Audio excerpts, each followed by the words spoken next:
Joining me now, Republican Congressman Doug Collins, the Georgia ranking member on the House Judiciary Committee. Great to see you again today. I ran into you in the hallway at the Capitol yesterday. What are you doing today?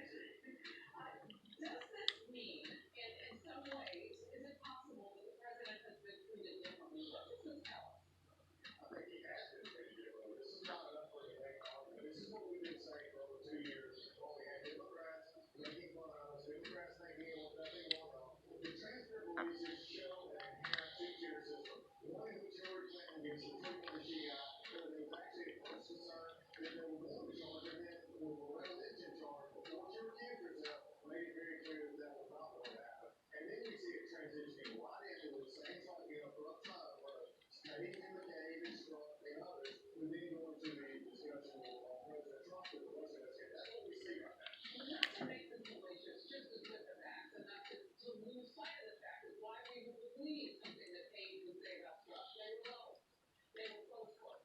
And they were communicating on work devices. That's how we got to see their text messages. Why is it that we're now just seeing these transcripts? What's going on with the DOJ in terms of not releasing these things more contemporaneously? Well, this is not up to the DOJ to release it. This is up to the This is an investigation. You remember, Harris, was going on in the previous Congress with both the Judiciary Committee and the Oversight Committee as well. At the end of the Congress, it ran out, and with the Democrats taking over in the House, they chose to let this lie.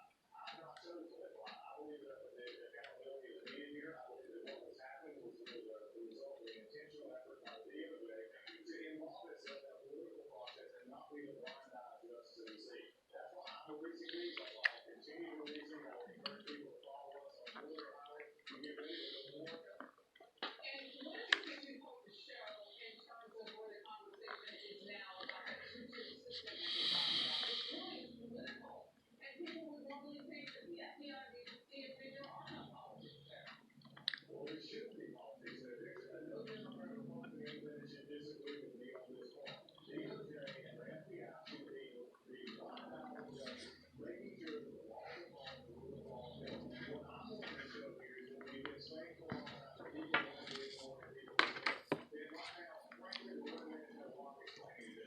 Why aren't you taking the law and changing the standard? You say, well, the really maybe it was because of a relationship with Clinton. Maybe it was later on when she actually got caught with the former president on the plane and then she had to recuse herself. It started way before then. So don't give her we don't need to give her a pass because of that.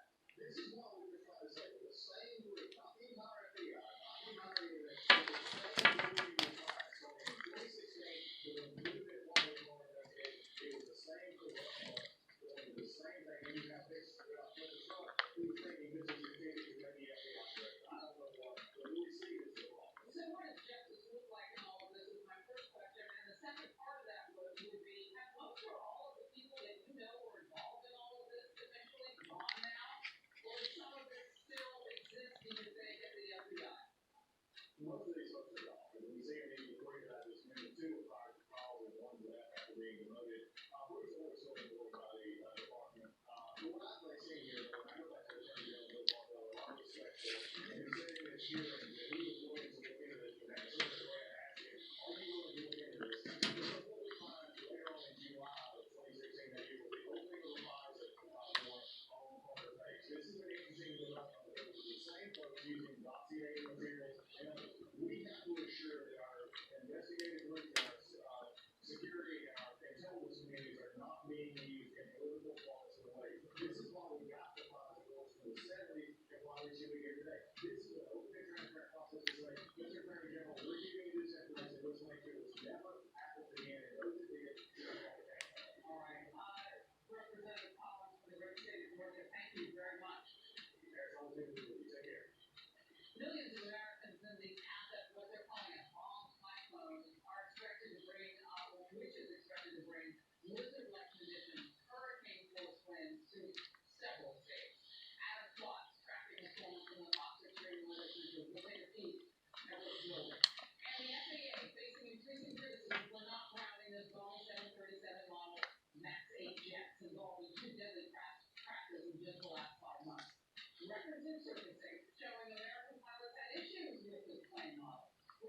So easy. Then sort of those places that students first. You need to try to explain.